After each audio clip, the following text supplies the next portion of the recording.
So here's the big one, the question on literally everyone's mind. Is the US stock market in a bubble? You hear it all the time. Well, today we're going to cut through all that noise. We're going to ignore the hype and actually use logic and data to conduct a real investigation.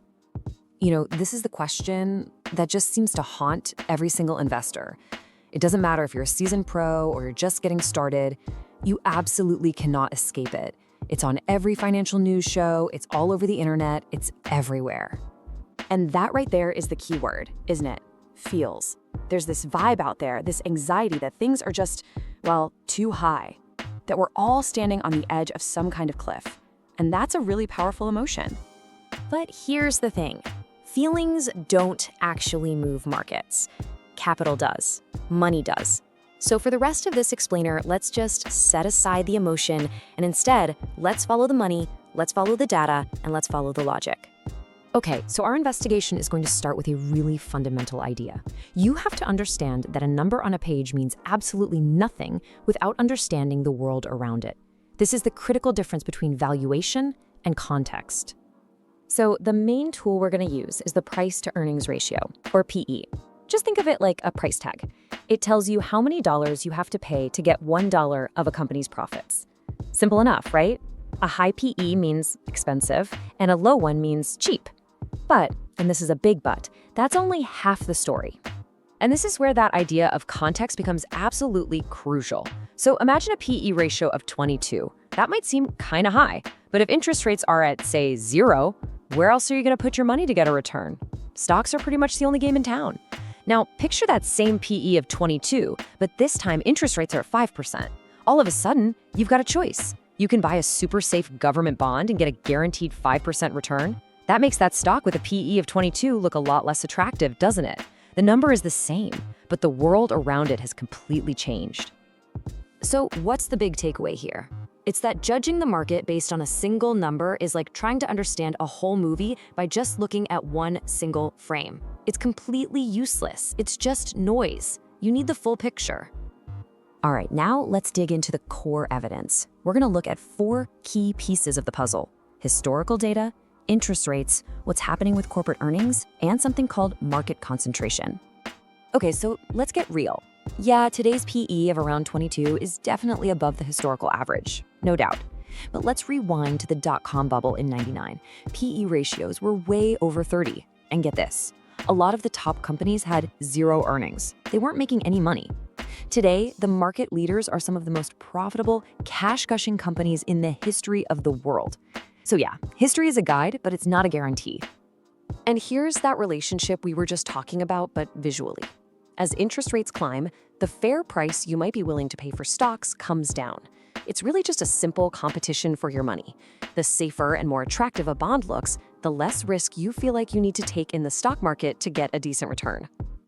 Okay, so we've talked a lot about the P in PE, the price. But what about the E, the earnings? Well, the story here is actually pretty powerful. Corporate profits are strong, you've got this massive new wave of innovation being driven by AI, and productivity is actually picking up speed.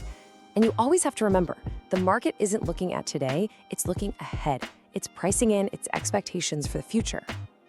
Now, this brings us to something you absolutely have to understand about today's market: concentration. It's a huge deal. A tiny handful of giant mega-cap companies now make up more than a third of the entire S&P 500 index. Their massive size and high valuations literally pull the average for the entire index way, way up. Which forces us to ask a much smarter question. Is the entire market expensive? Are all 500 companies trading at crazy high prices? Or is it really just those top 10 giants? Because when you actually look under the hood, you find that tons of other sectors are trading at much more reasonable valuations. It's a really important distinction to make. All right, now we're going to peel back another layer, because beyond the classic numbers, there are these powerful forces at play that you're just not going to find on a balance sheet. We need to look at 2 of them: the unrelenting flow of money, and of course, human psychology. See, markets aren't just driven by ratios, they're driven by liquidity. Think of it like a giant, relentless tide of money. There is a constant, massive flow of global capital from pension funds, from 401ks, from international investors, all looking for a safe place to park their money that also has growth potential. And right now, the US is still the #1 destination for that capital. This persistent buying pressure acts as a really powerful support system for stock prices. And then, of course, there's the biggest wild card of all: us, human beings, our psychology. After a big run-up in the market, fear just naturally creeps in. We get anchored to past crises like 2008 or the dot-com bust, and we start thinking, oh no, it has to happen again. And this leads us to make these binary, all-or-nothing decisions that can honestly do far more damage to your portfolio than a period of high valuation ever could. So we've examined the evidence from a bunch of different angles. Now it's time to put it all together and see if we can reach a logical verdict. So here's the balanced view. On one hand, the case for the market being overvalued is pretty clear.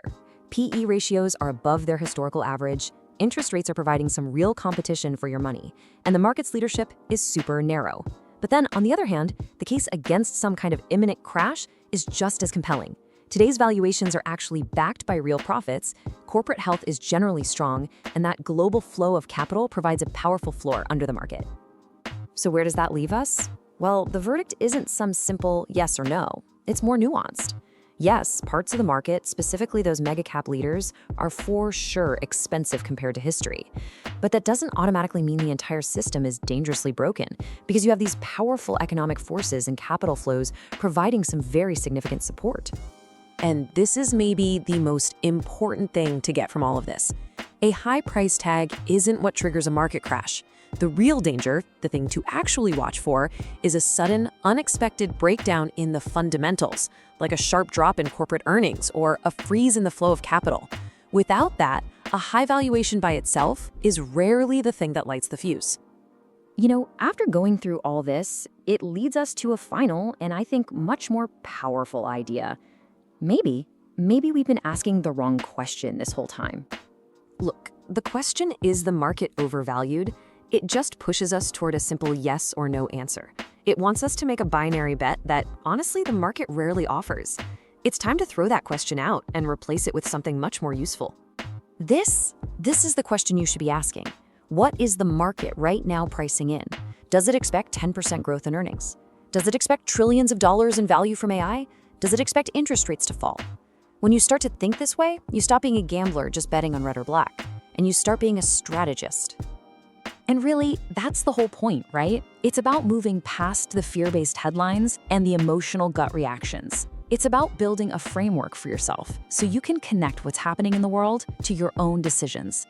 And most importantly, so you can think clearly, think strategically, and always think for the long term.